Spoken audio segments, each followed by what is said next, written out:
नमः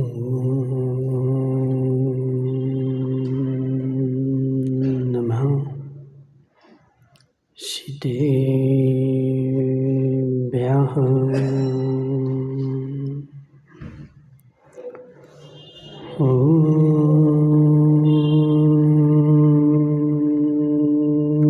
नमः सिद्धेभ्यः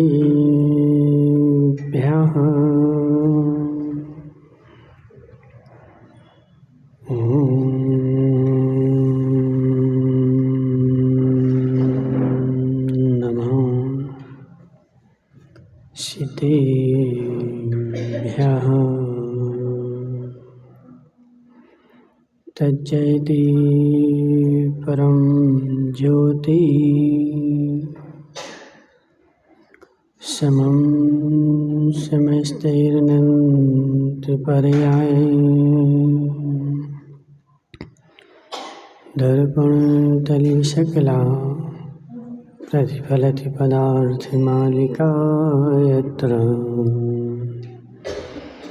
नमो अरिहन्ताणं नमो सिद्धाणं नमो वायरेयाणं नमो अध्यायाणं नमो लोहि सव्यसाहम्। पंच परमेष्ठी भगवान के अनंतानंत सिद्ध परमेष्ठी भगवान के 1008 देवादेव पारसनाथ भगवान के 1008 देवादेव पारसनाथ भगवान के आचार्य भगवान अमृत चंद्र स्वामी के आचार्य भगवान विशुद्ध सागर जी महाराज के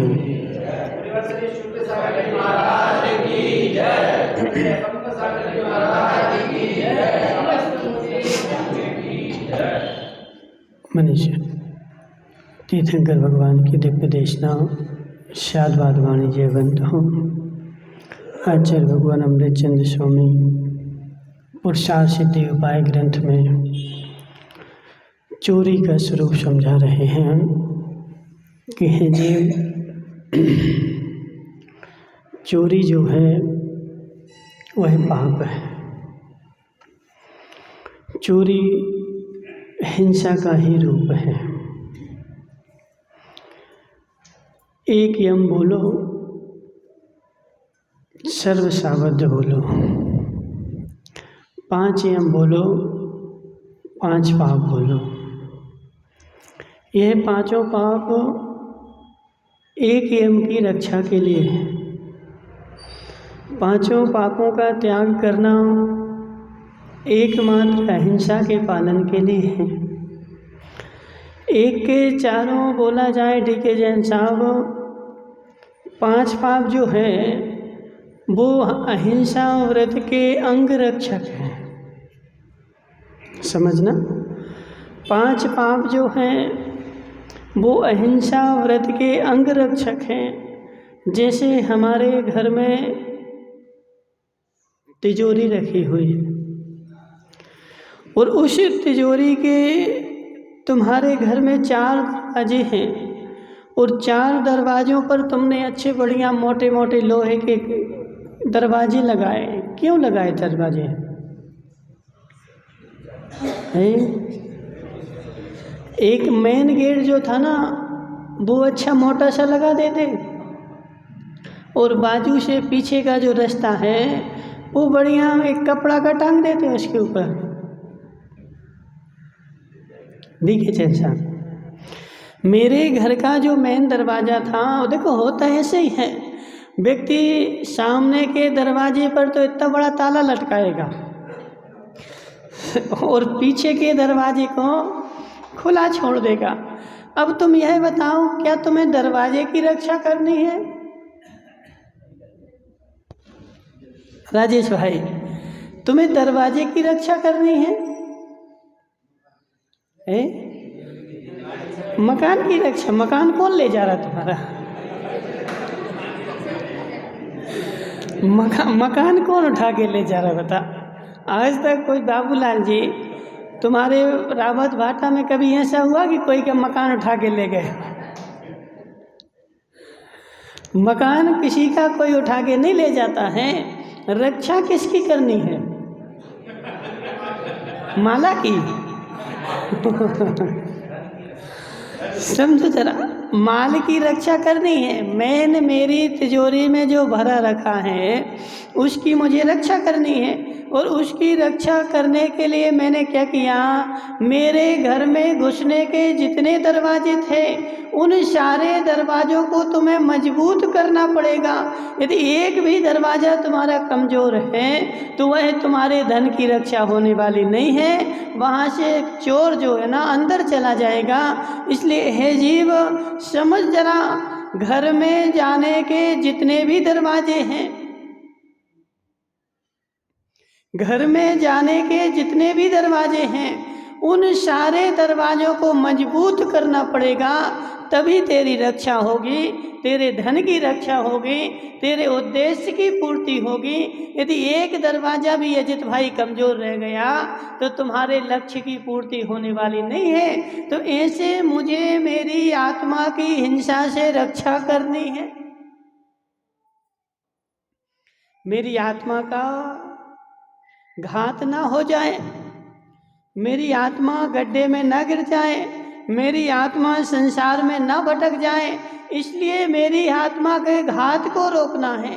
इसलिए आचार्य ने सबसे पहला व्रत कौन सा बताया? प्राणातिपात, ठीक है ना। अहिंसा जो है सबसे पहला व्रत है, इसको बोलते हैं एक यमरूप। और फिर 4 और लगा दिए हिंसा के 5, झूठ, चोरी, कुशील और परिग्रह। तो आचार्य जी 4 गेट हैं राजेश भाई, मुख तो एक ही है, क्या है? अहिंसा। लेकिन वह अहिंसा भी कैसे पलेगी, उस अहिंसा की रक्षा कैसे होगी? तो इन 4 को जो पालेगा उसी की अहिंसा की रक्षा होगी। यदि एक का भी तुमने ह्रास कर दिया तो तुम्हारे अहिंसा की पालन होने वाला नहीं है। तो आचार्य ने हिंसा भी बताई, झूठ भी बताया, अब चोरी बता रहे। मैंने क्या किया नीलेश भाई? दूसरे के धन का हरण कर लेना, उसके प्राणों का हरण कर लेना है। 10 प्राण तो सबको पता है, लेकिन 10 प्राण के बाद माता एक प्राण और होता है?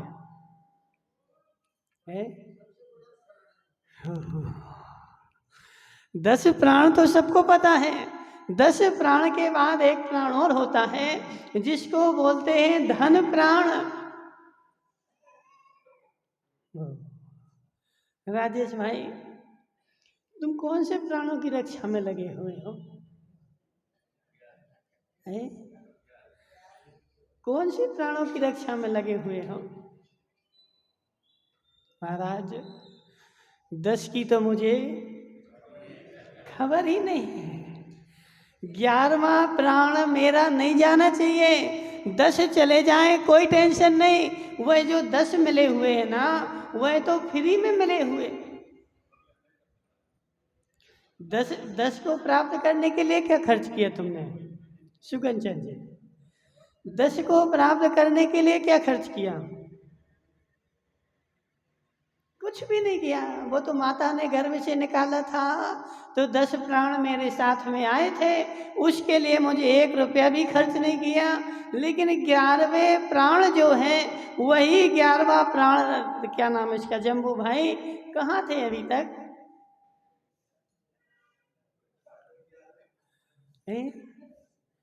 11वें प्राण की रक्षा कर रहा था। 11वां प्राण माताओं सबसे ज़्यादा महत्वपूर्ण है। यदि तुमने किसी के धन का हरण कर लिया तो धन का हरण नहीं किया, उसके प्राणों का ही हरण कर लिया, और धन के हरण के साथ साथ वह व्यक्ति का मरण हो जाएगा, वह पागल हो जाएगा। आज देखा जा रहा ना कल्याण जी, आज हमने देखो एक व्यक्ति ऐसा देखा, स्वस्थ था, 50 साल का, बड़ा नहीं था, कितने साल का?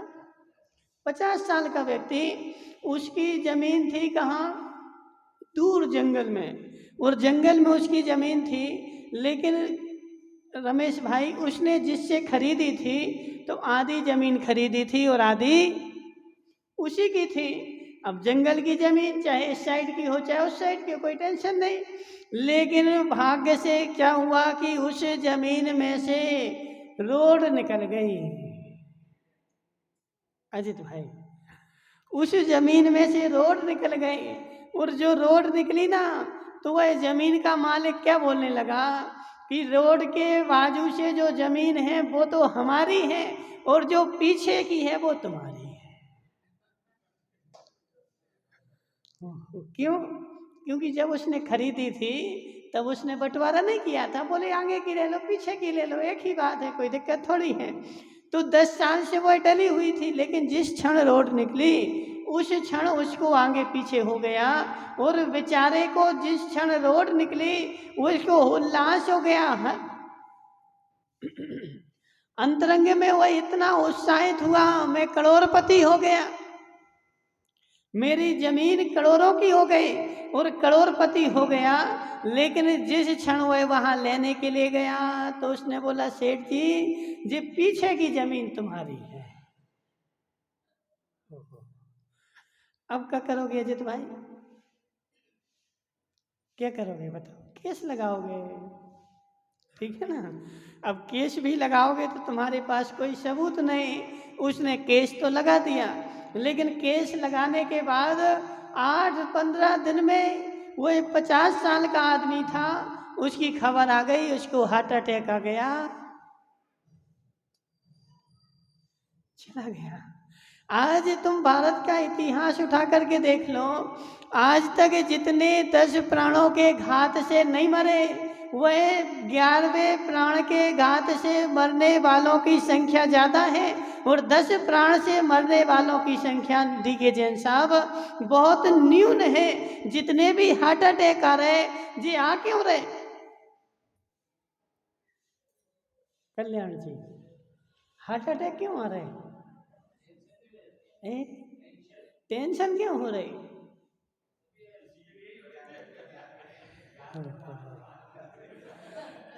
टेंशन क्यों हो रही? देखो गजराज भाई, टेंशन क्यों हो रही? अब देखो बेचारा नहीं बताएगा टेंशन क्यों हो रही। क्योंकि 11वें प्राण की चिंता इतनी ज्यादा घर कर गई कि 10 प्राणों की बेचारे को कोई फिक्र ही नहीं है, तो जीवन भर क्या करेगा?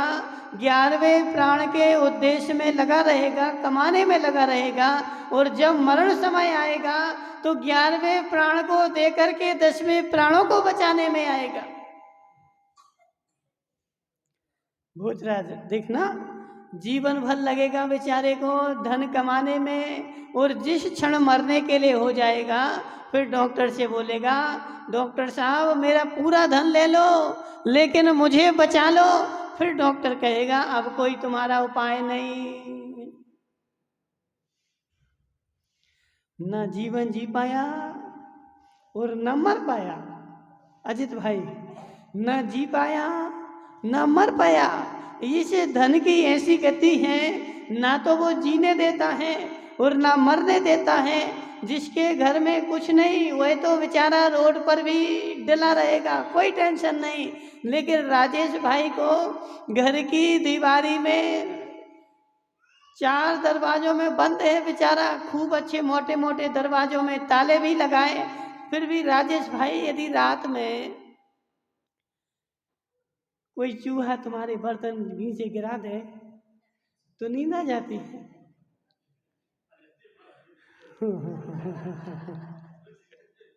देखो फिर तुम्हारी अम्मा से पूछे,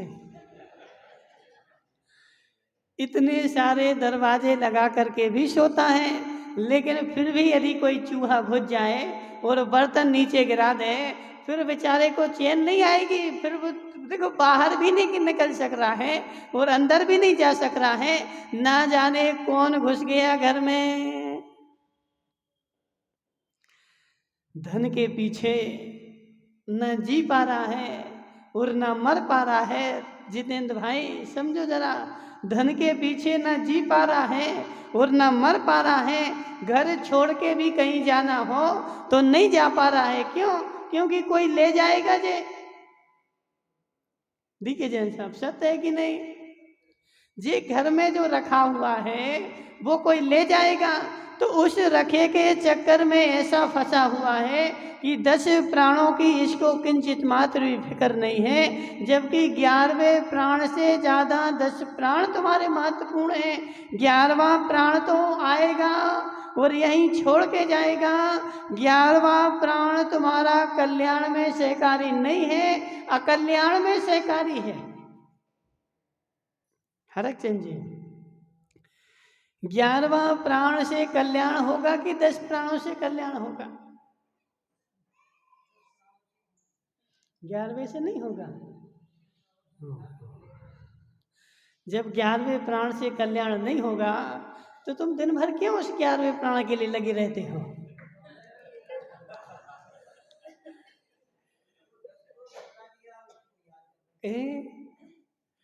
समझो जरा, 11वें प्राण से कल्याण नहीं होगा, कल्याण भाई, लेकिन फिर भी दिन भर किसको कमाएगा? दिन भर किसको कमाएगा? 11वें प्राण को। इसका मतलब है कि तुम्हें जिनवाणी के ऊपर श्रद्धा नहीं है। देखिए जैसा, तुम्हारा धर्म के ऊपर श्रद्धा नहीं है, तुम्हारा भगवान के ऊपर श्रद्धा नहीं है, तुम्हारा देव शास्त्र गुरु के ऊपर श्रद्धा नहीं है, क्योंकि जिनवाणी में कहीं भी नहीं लिखा। ओमचंद जी देखो, तुमने सारी जिनवाणी पढ़ी ना? कहीं जिनवाणी में ऐसा लिखा हो कि धन से ही कल्याण होगा, निर्धन का कल्याण नहीं होगा? पढ़ा है ऐसा कहीं? हाँ ना तो बोलो, क्या देख रहे तुम ऐसे? नहीं नहीं, तुम्हारे काले चिट्ठे नहीं जो खुल रहे हैं, महावीर के सफेद चिट्ठे खुल रहे हैं। ठीक है ना? अब जो तुम सफेद से मिलान करोगे तो तुम्हें फिर पता चलेगा कि मेरे काले हैं कि सफेद हैं। आज तक तुमने काले को सफेद मान के रखा था, आज तक तुमने काले को सफेद मान के रखा था। अब महावीर के सफेद देखोगे, देखो ऐसे ही होता है। क्या नाम? रमेश भाई, मैं संसार का सबसे बड़ा आदमी हूं। कब तक? ऊंट कब तक बड़ा? कल्याणमल जी,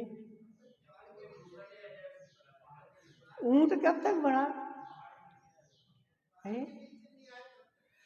ऊंट तभी तक बड़ा जब तक पहाड़ के नीचे नहीं खड़ा। जिस क्षण पहाड़ के नीचे जाता है उसको अपनी ऊंचाई का अंदाजा हो जाता है। इसलिए रामचंद्र जी, तुम्हारे काले चिट्ठे नहीं खुल रहे, महावीर के सफेद चिट्ठे खुल रहे। और महावीर के सफेद चिट्ठे को मिला करके अब तुम मिलाओ कि मेरे काले हैं कि सफेद हैं। आज तक तो मैं यही जानता था कि मैं सबसे बड़ा धर्मात्मा मैं ही हूँ। मुझसे ज़्यादा धर्मात्मा कोई नहीं है, मुझसे ज़्यादा ज्ञानी कोई नहीं है। मैंने सारा ज्ञान कर लिया है, मैंने सारा धर्म कर लिया है। मुझसे ज़्यादा बड़ौदिया वाले कोई धर्मान है ही नहीं। अभी तुमसे भी बड़े बड़े धर्मान हैं। अभी बाहर निकल के तो देखो, अभी तक तुम घर में घुसे हुए हो, इसलिए तुम्हें ऐसा लग रहा है कि मैं ही सबसे बड़ा हूँ। अभी तुमसे भी बड़ा कोई है। और देखो अजित भाई, एक मैंने वो देखा, कबूतर, कबूतर जानते ना?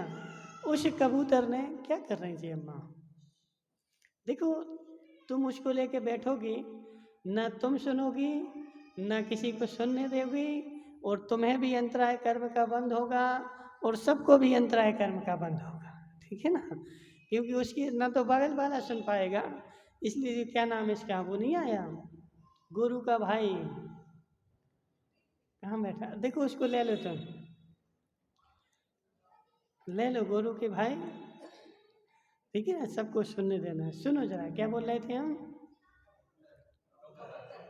हाँ, कबूतर। देखिए ना, वो एक कबूतर ने क्या किया, उसको एक बहेलिया पकड़ने के लिए आया, और उस बहेलिया जैसे पकड़ने के लिए आया, उसने अपना मुंह रेत में दबा दिया।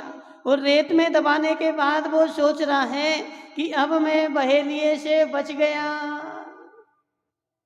मुझे बहेलिया नहीं दिख रहा है और बहेलिए से मैं बच गया। कल्याण जी, ऐसे ही है कि नहीं? उसको बहेलिया नहीं दिख रहा ना, उसको बहेलिया नहीं दिख रहा और उसको बहेलिया नहीं दिख रहा है, तो बहेलिया से वो बच गया। ओम प्रकाश जी, हे कबूतरो, हे कबूतरो, बहेलिया तुम्हें देख रहा है और बहेलिया तुम्हें पकड़ लेगा। बहेलिया को तुम नहीं देख रहे ना, बहेलिया तुम्हें तो देख रहा है। और ऐसे हम भी उस बहेलिए के जैसे संसार में निश्चिंत हैं कि हम ना जानेंगे और ना कर्म का बंध होगा। जानेंगे तो कर्म का बंद होगा और नहीं जानेंगे तो कर्म का बंद नहीं होगा। इसलिए देखो जम्बू भाई वो क्या बोल रहा था, बोले महाराज के पास जाएंगे तो महाराज के पास जाना ही पाप है। समझो जरा क्यों बोल रहा था, बोले महाराज के पास जाओ तो वो रोज रोज कुछ ना कुछ छुड़वा देते हैं। समझना, रोज ना कुछ रोज कुछ छुड़वा देते हैं, इसलिए जाएंगे नहीं, छूटेंगे नहीं और छूटेंगे नहीं तो बचे रहेंगे। हे जीवो, तुम कबूतर का जीवन जी रहा है, नहीं छोड़ने से क्या तुम बचा रहेगा? जिनेंद्र जी, नहीं जाना। देखो अभी बहुत सारे लोग तो इसलिए नहीं आ रहे, देखो इसमें भूरिया बेचारा वो नहीं आ रहा है। वो भूरिया क्यों नहीं आ रहा बताओ? बोले महाराज के पास जाएंगे तो महाराज हमारा कुछ छुड़वा देंगे। तुम्हारा क्या सब छूट नहीं है राजेश भाई? सब छूट नहीं है। कितने दिन तक छिपे रहोगे और छिपे रहोगे तो क्या कल्याण हो जाएगा? तो हरक चंद जी बहुत सारे बेचारे ऐसी मान्यता बना के घर में बैठे हैं कि मुझे जाना ही नहीं और ना जाऊंगा और ना छूटेगा और नहीं छूटेगा, मैं अच्छे मस्त रहूंगा। जम्बू भाई, इस भूल में नहीं रहना। तुम्हारी खोट हमें पता नहीं, ऐसा तो हो सकता है, लेकिन तुम्हारी खोट कर्म को पता नहीं। गजराज भाई, तुम्हारी खोट तुम्हारे पड़ोसी को पता नहीं है, ऐसा तो हो सकता है, लेकिन तुम्हारी खोट तुम्हें पता ना हो और उस स्वयंभू परमात्मा को पता ना हो, ऐसा नहीं हो सकता है। तुम्हारी प्रत्येक खोट भगवान के ज्ञान में झलक रही है। आज तक तो बेचारा देखो मस्त था, क्यों कोई को पता ही नहीं है। कल्याणमल जी, कोई को पता ही नहीं है। मैंने छुप करके ऐसा ऐसा पाप करके आ गया, किसी को पता ही नहीं है। हे जीव, किसी को पता हो चाहे ना हो, तुझे पता है कि नहीं? तुझे पता है कि नहीं जम्बू भाई? तेरी खोट तुझे पता है कि नहीं? तुम अपनी देवी से तो छिपा सकते हो, समझना। अब देखो जम्बू से पूछते हैं, जम्बू भाई आज तक तुमने जितने काले कारनामे किए वो सारे अपनी देवी को बता दिए?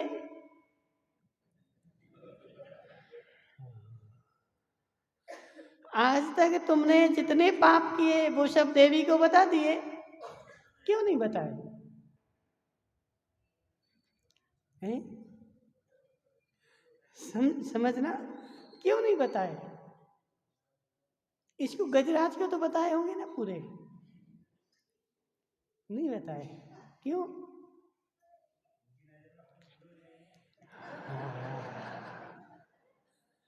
सुनो जरा, यदि मैं आज तक के काले कारनामे यदि किसी को बता दूंगा तो मैं संसार में जी नहीं पाऊंगा, मैं संसार में रह नहीं पाऊंगा।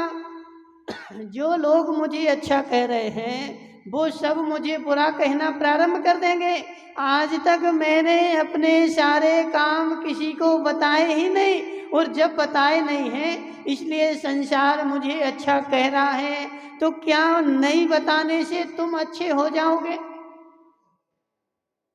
रमेश भाई सोचो जरा, नहीं बताने से तुम अच्छे हो जाओगे क्या? वो कहाँ गया वो तुम्हारा लवली लवली कहाँ गया बेचारा? यहाँ सामने आओ। लवली भाई देखो, खड़े तो हो जाओ थोड़े, हम कुछ नहीं बोल रहे, पूछ रहे अकेले, ठीक है ना? खड़े हो जाओ, खड़े तो हो।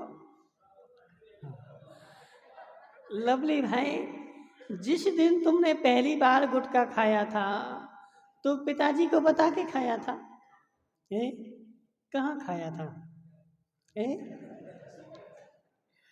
जब पहली बार गुटखा खाया था तो कहाँ बैठ के खाया था? ए? नहीं पता, भूल गए?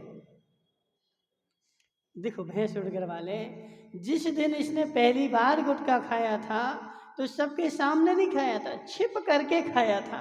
लेकिन छिप करके तो तुम खा सकते हो, लेकिन जिस दिन तुम्हारे दांत काले हो जाएंगे उस दिन किस किस से छिपाओगे? जिस दिन काले हो जाएंगे उस दिन किस किस से छिपाओगे? ऐसे जम्बू भाई, तुमने इतने सारे कर्म छिप करके तो कर लिए, लेकिन जिस क्षण उदय में आएंगे उस क्षण किस किस से छिपाओगे? सुनो कल्याण जी, तुम छिप करके तो गुटखा खा सकते हो, मेरे 2 महीने बाद पता चला, समझो? तुम छिप करके गुटखा खा सकते हो, छिप करके तम्बाकू खा सकते हो, लेकिन जिस क्षण तुम्हारे दांत खराब हो जाएंगे फिर किस किस से छिपाओगे? फिर सारे संसार में तुम्हारे दांत दिखेंगे कि इसके दांत काले हो गए, इसने गुटखा खाया है। ऐसे जम्बू भाई समझो जरा, यहाँ रह करके तुम सबसे छिप करके काले कारनामे कर रहे हो, लेकिन कर्म से भी छिपे हुए हो। हाँ ना, तो बोलो, कर्म से भी छिपे हुए हो, भगवान से भी छिपे हुए हो। देखो तो रमेश भाई, तुम जितने अशुभ काम कर रहे हैं, आज से देखो देखना प्रारंभ कर दो, जितने अशुभ काम कर रहे हैं, अशुभ काम तुम क्यों कर रहे हैं? क्योंकि मेरे मानसिकता ऐसी बनी हुई है कि कोई मुझे देख नहीं रहा है। कल्याण मन जी, महाराज को तो पता ही नहीं है, ना महाराज को पता है, न राजेश को पता है, किसी को पता ही नहीं है। मेरे काले कारनामे किसी को पता नहीं है। और इस मस्ती में बेचारा मस्त होकर के, क्या नाम है इसका, राजेश गांधी, राजेश नाम ना, राजेश गांधी। सुनो भाई राजेश, तुम सबसे छिप करके, सरकार से छिप करके और काले कारनामे कर रहे हैं। 1 लाख रुपए ले लिए बेचारे ने और इसकी जमीन उसके नाम पे करवा दी। राजेश भाई, होता कि नहीं होता? 10,000, जिस रजिस्ट्री में 10,000 लगते थे उस रजिस्ट्री के 1 लाख ले लिए उसने और वो 2 नंबर की रजिस्ट्री करवा दी। सरकार को पता ही नहीं है और ऊपर भी दे दिए थोड़े बहुत, और करके बेचारे ने रजिस्ट्री तो करवा दी। लेकिन यह बताओ राजेश भाई, सरकार को तो तुम पैसे दे सकते हो, लेकिन केवली भगवान को कितने पैसे दोगे? महावीर भगवान को कितने पैसे दोगे?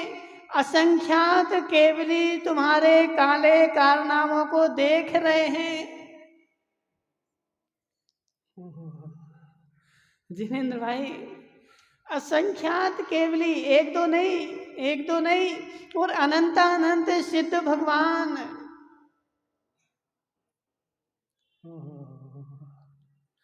राजेश भाई, सोचो आज से, सोचो आज से जम्बू भाई, आज से ऐसा सोचना, जब भी तुम कोई बुरा काम करने जाओ, गलत काम करने जाओ, तो वहाँ पर ऐसा नहीं सोचना कि मुझे कोई देख नहीं रहा है, मुझे कोई जान नहीं रहा है। उस क्षण विचार करना कि इस मेरे काले कारनामे को 1-2 नहीं, असंख्यात केवली देख रहे।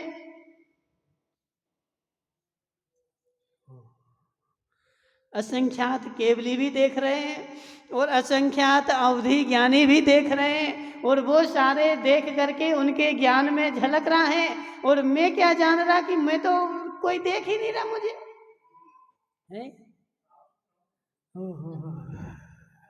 राजेश भाई तुम साफ सुथरे नहीं हो, असंख्यात केवलियों के ज्ञान में झलक रहा है।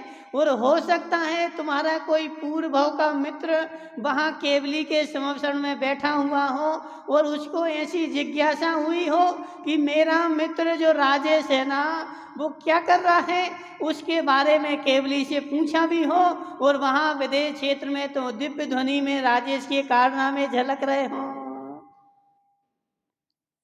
रमेश भाई हो सकता कि नहीं हो सकता? समझो जरा, मेरे काले कारनामे दबे हुए नहीं हैं, मेरे काले कारनामे असंख्यात केवली भी देख रहे, और असंख्यात केवली के साथ यदि उनकी दिव्य देशना में खिर भी रहे होंगे तो वहाँ विदेश क्षेत्र के असंख्यात लोग भी देख रहे हैं, और असंख्यात लोग देखने के साथ वह तुम्हारे सारे कारनामे उजागर हो गए और कर्म भी देख रहा है। और कर्म जो है ना वो तुम्हें प्रति क्षण बंध को भी प्राप्त कर रहा है। कितने दिन तक छिपे रहोगे राजेश भाई, कितने दिन तक छिपे रहोगे? लवली भाई सुनो जरा, कितने दिन तक छिप छिप करके गुटखा खाओगे? कितने दिन तक खाओगे छिप छिप करके? जिस क्षण लाल दांत हो जाएंगे उस क्षण सबके सामने आ जाएंगे। ऐसे जम्बू भाई सोचो जरा, कितने दिन तक मैं काले कारनामे करता रहूंगा? एक बोलते ना हरकचंद जी, जब तक तेरे पाप का है, बोल नेमीचंद जी क्या बोल रहा है, जब तक तुम्हारा घड़ा नहीं भरा है जब तक तुम करते रहो, जिस क्षण घड़ा भर जाएगा उस क्षण ना तो करने के रहोगे ना दिखाने के रहोगे। अभी तुम्हारे पूर्व के पुण्य का उदय चल रहा है और पूर्व के पुण्य के उदय के कारण बेचारा मस्त हो रहा है, लेकिन बंद को बस देखो इतना सा ही। इसलिए हम बोलते ना रमेश भाई, पाप से ज्यादा पुण्य खतरनाक है, पाप से ज्यादा पुण्य खतरनाक है। राजेश भाई, पाप से ज्यादा पुण्य खतरनाक है। क्यों? क्योंकि आज तक जितने भी भटके ना वो सब पुण्य के उदय में ही भटके हैं। पाप के उदय में भटकने वालों की संख्या बहुत कम है, लेकिन पुण्य के उदय में देखो, जैसे ही पुण्य का उदय आता है चारों तरफ से संपत्ति बटोरने में आती है। अब वो बड़ौदिया वाले बाबूलाल जी क्यों बैठे यहाँ पे, समझना, बड़ौदिया वाले बाबूलाल जी तुम यहाँ क्यों बैठे हैं? पुण्य के उदय में तो बैठे, लेकिन क्यों बैठे? अभी बोले महाराज कुछ काम नहीं है।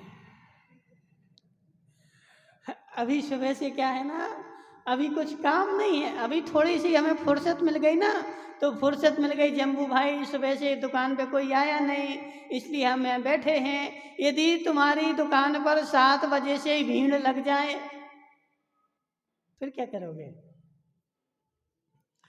दुकान चलाओगे कि यहाँ आओगे?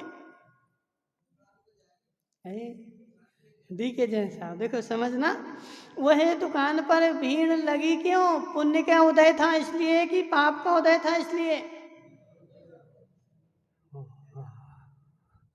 आज जितने बड़े बड़े पुण्य के उदय वाले हैं ना, देखो इनका ओम प्रकाश जी की बेटी डॉक्टर बन गई। ओम प्रकाश जी, अब तुम्हारी बेटी ये बताओ कि कितनी पूजाएं करती रोज?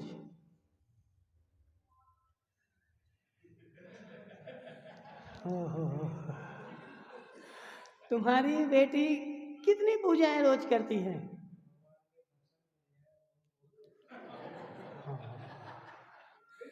रमेश भाई, इनकी बेटी पुण्य के उदय में डॉक्टर बनी कि पाप के उदय में डॉक्टर बनी? हरकचंद जी, पुण्य के उदय में डॉक्टर बन गई, और अब वो जो काम कर रही वो पुण्य के काम कर रही कि पाप के काम कर रही?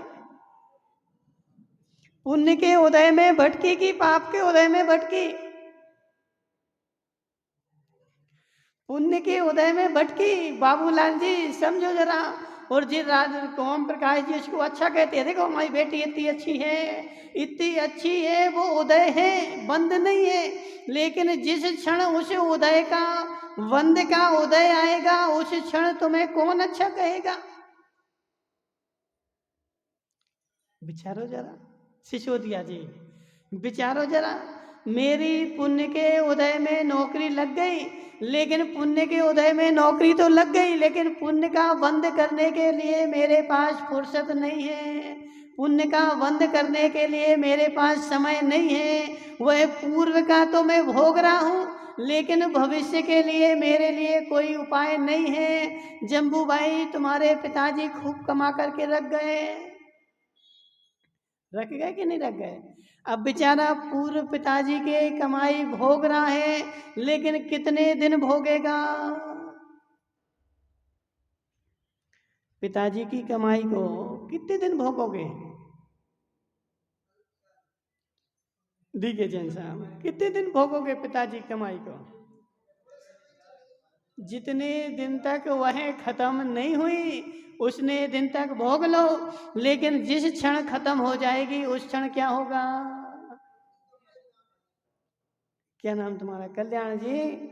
पूर्व की कमाई तुम्हारी रखी हुई है, इसलिए तुम्हारे खेत में अनार उग रहे हैं।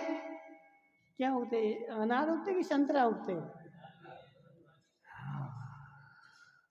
वो खेत में अनार नहीं उग रहे, क्या उग रहा है? खेत में अनार नहीं उग रहा है, क्या उग रहा है? पूर्व का पुण्य उग रहा है, और पूर्व के पुण्य को तुम खा रहे हो, लेकिन अगला बीज नहीं लगाओगे तो फिर क्या खाओगे?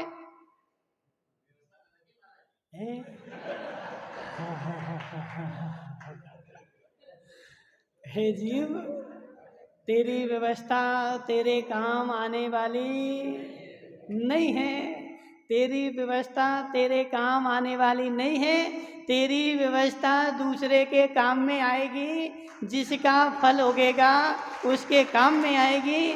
तेरी व्यवस्था तेरे काम में आने वाली नहीं है। सुनो जरा, देखो एक सेठ था, उस सेठ के यहाँ क्या था, एक दिन मुनिराज का आहार हुआ, महावीर भाई, और उसके यहाँ बेटा नहीं था, बेटियां थी। उसके यहाँ मुनिराज का आहार हुआ। उसने, सेठ ने मुनिराज से पूछा कि हे मुनिवर, मेरे संपत्ति को कौन भोगेगा?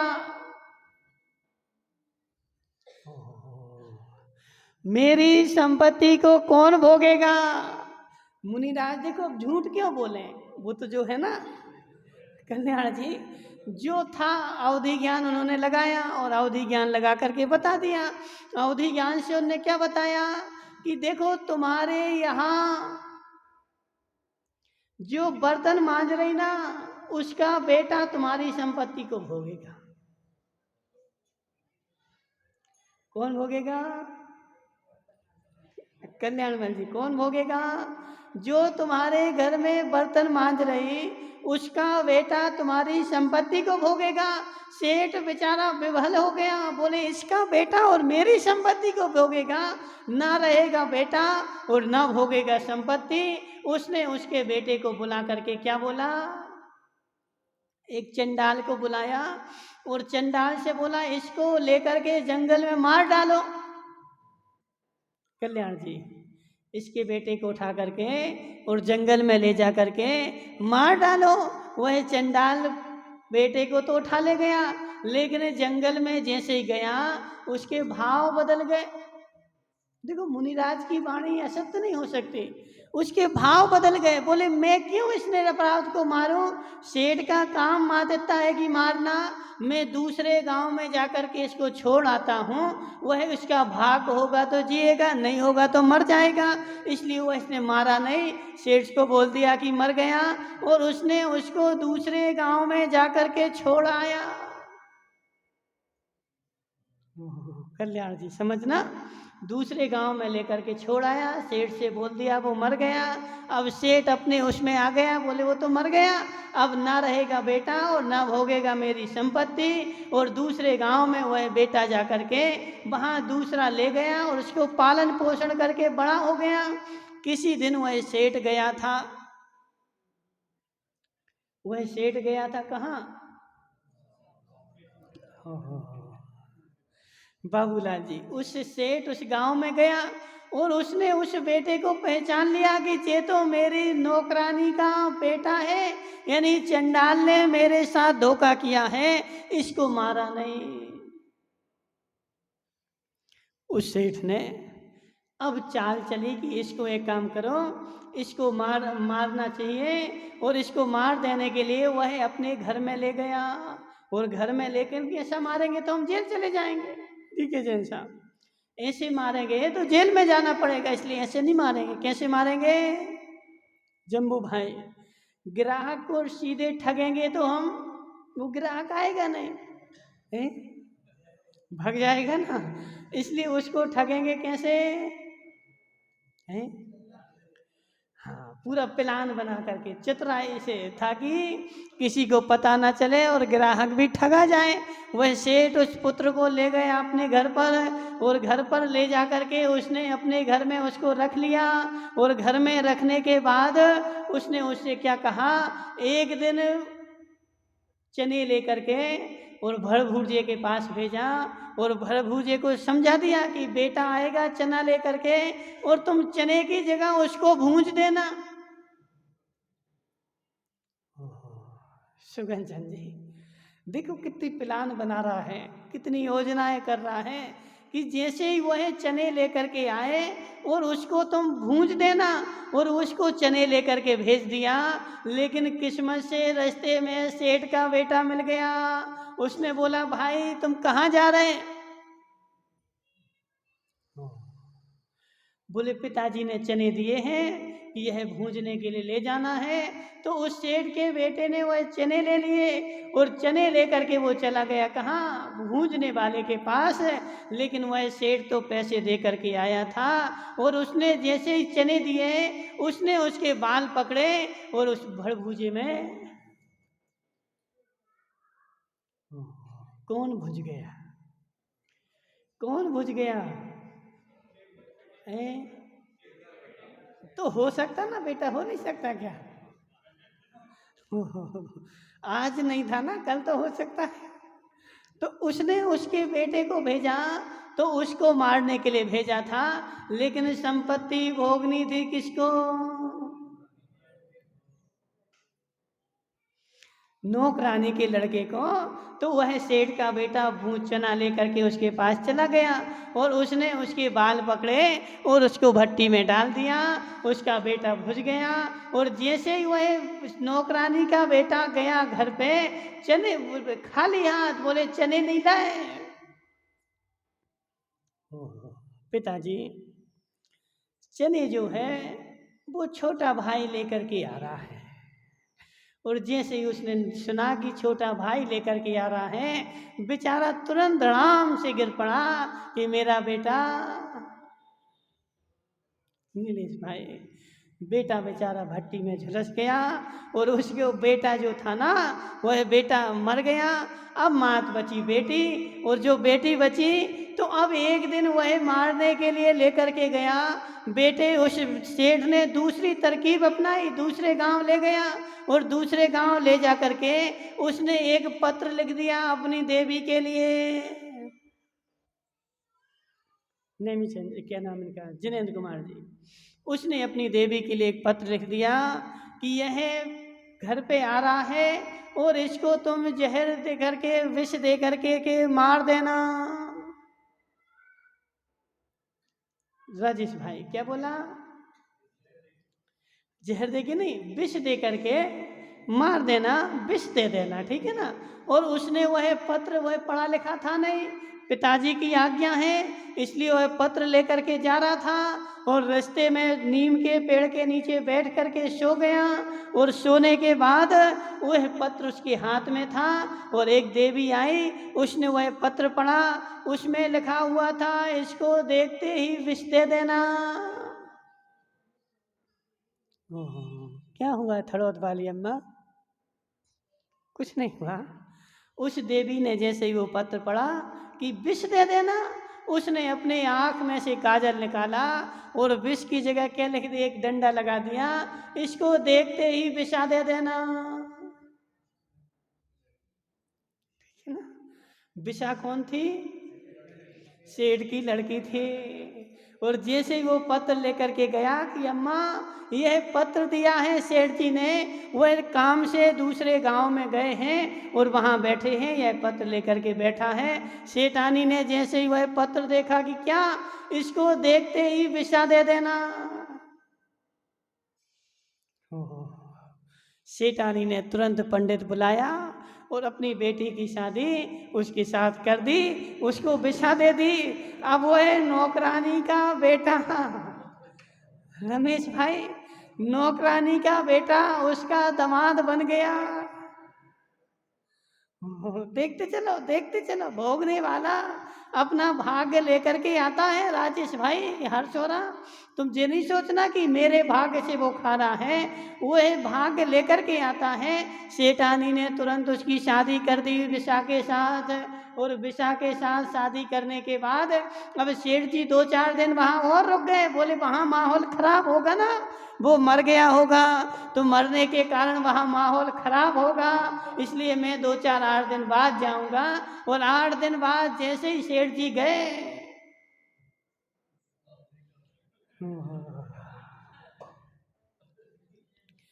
उस सेठ जी के तो देखो हालत खराब हो गई। बोले तुमने इसको विष नहीं दिया? बोले विष क्या, विषा दे दी हमने। तुमने ही तो पत्र लेकर के भेजा था ना कि देखते ही इसको विषा दे देना। और उसकी शादी कर दी। 8 दिन हो गए शादी किए हुए, वह सेठ जी का दामाद बन चुका। सारे गांव को पता है कि सेठ जी का दामाद है। बेचारा सेठ जो था ना, अंदर अंदर में कुटने लगा। और 2-4-8 दिन बाद जो सेठ था वो चला गया। कल्याणमल जी 8-15 दिन में वो सेठ बेचारा अंतर से झुलस करके और चला गया। और जाने के बाद क्या हुआ कि वह उसकी सारी संपत्ति का मालिक कौन बन गया? रमेश भाई, संपत्ति का मालिक कौन बन गया? नौकरानी का बेटा। सेठ क्यों मर गया है? सेठ क्यों मर गया हरचंद जी? हाँ, 11वें प्राण के चक्कर में बेचारे सेठ के प्राण 10 प्राण चले गए। 1 प्राण भारी है कि 10 प्राण भारी है?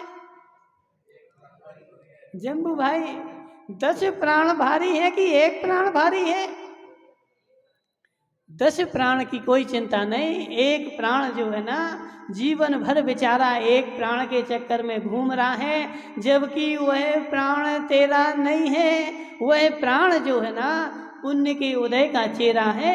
जितने दिन तक तेरे पुण्य का उदय रहेगा, उतने दिन तक तुझे 10 प्राण रहेंगे। और जिस क्षण तेरे पुण्य का उदय खत्म हो जाएगा, उस क्षण तेरा 11वां प्राण खत्म होगा। और जिस क्षण 11वां प्राण होगा, उस क्षण 10 प्राण भी चले जाएंगे।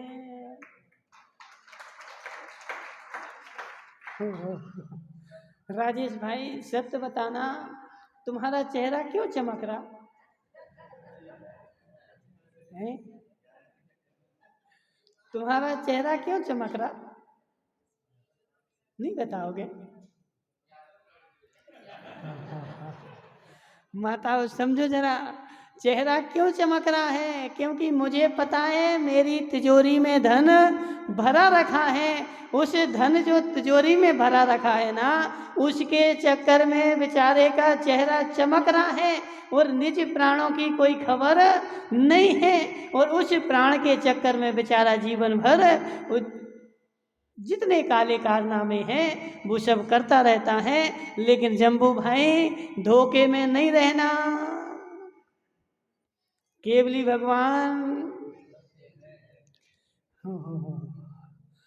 अजित भाई देखो, जीव मस्त होकर के काले काम क्यों कर रहा है? ओम प्रकाश जी, जीव मस्त होकर के और अपने आप को चतुर समझता। बोले मैंने ऐसा ऐसा काम कर दिया, किसी को पता ही नहीं चला। कैसे नहीं चला पता? केवली भगवान सब देख रहे। केवली भगवान सब जान रहे हैं। इसलिए डीके जैन साहब, आज से तुम काले कारनामे करना, समझो जरा। राजेश भाई हर्षोरा, तुम काले कारनामे करना, लेकिन ऐसा सोचना केवली भगवान देख रहे हैं। केवली भगवान के ज्ञान में सब झलक रहा है और कर्म के ज्ञान में सब झलक रहा है। तुम खूब काले कारनामे करो, कल्याण जी जितने करना उतने करो, लेकिन केवली भगवान तुम्हारे सारे काले कारनामे देख रहे हैं। तुम मात्र इस भूल में नहीं रहना कि मेरे काम कोई देख नहीं रहा है। केवली भगवान के ज्ञान में सब झलक रहा है, और जितना जितना झलक रहा है वह सब तेरे कर्म बंध का कारण है, और उससे तेरा कर्म बंध होके रहेगा। कोई तुझे छुड़ाने वाला नहीं है और तू छूटने वाला नहीं है। इसलिए धोखे में जम्बू भाई नहीं रहना कि मुझे पता ही नहीं था, तुम्हें पता नहीं था, लेकिन केवली भगवान को सब पता है, और किसी को पता हो चाहे ना हो, और सारे कामों का तेरा कर्म का बंध होगा, और जो पुण्य लेकर के आएगा वो तेरी संपत्ति भोगेगा। गजराज भाई, सत्य है कि नहीं? तुम मर जाओ दिन रात कर करके, बेचारा 12 बजे तक कंप्यूटर पे आंखें फाड़ फाड़ करके देखता रहेगा। समझो जरा, 12 बजे तक बेचारा कंप्यूटर पे चलाता रहेगा, करता रहेगा। मर जाओ तुम कर करके, लेकिन तुम भोग नहीं पाओगे। भोगेगा वह जो पुण्य लेकर के आएगा। वो बेचारा देखो लेकर के आया ना कल्याण जी, वो पुण्य लेकर के आया ना, पूर्व भाव में वह लेकर के आया है। भोगेगा वह, और जे बेचारा नौकर की तरह 12 बजे तक, देखो इतना अच्छा नौकर है कि खाता भी नहीं है लेकिन करता है। देखो सत्य बताना गजराज भाई, तुम्हारे बैंक में तुम्हारे नाम से जो रुपया डला हुआ है वो तुम कब निकाल के खर्च करोगे?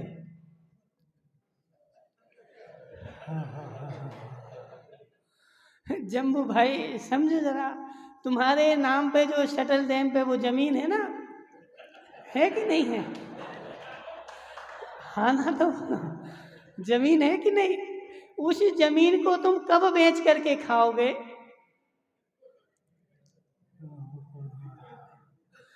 बोले महाराज उसको मैं अपने जीवन में नहीं बेचूंगा, और लेकर के डालूंगा, और आएगा ना वो पुण्यवान, वह पुण्य लेकर के जो आएगा उस जमीन को खाएगा, उस धन को खाएगा, और जे बेचारा जीवन भर कर करके मर जाएगा। इसका पुण्य नहीं ना, पुण्य भोगने के लिए भी पुण्य चाहिए अजित भाई। कमाने के लिए तो पुण्य का उदय चाहिए, लेकिन भोगने के लिए भी पुण्य का उदय चाहिए। बहुत सारे लोगों के पास संपत्ति तो खूब है, लेकिन डॉक्टर ने बोल दिया कि इसको तो मात्र मूंग की दाल का पानी पीना है। होता कि नहीं होता? समझो जरा, जी बैठे ना जो क्या नाम के जम्बू भाई, जम्बू भाई तुम्हारे घर में कुछ है कि नहीं है? है ना? तो तुम एक काम करो, करे अच्छे अपनी देवी से बोलना कि हे देवी मुझे रोज अच्छे गुलाब जामुन बना के खिलाओ। क्यों नहीं खा सकते?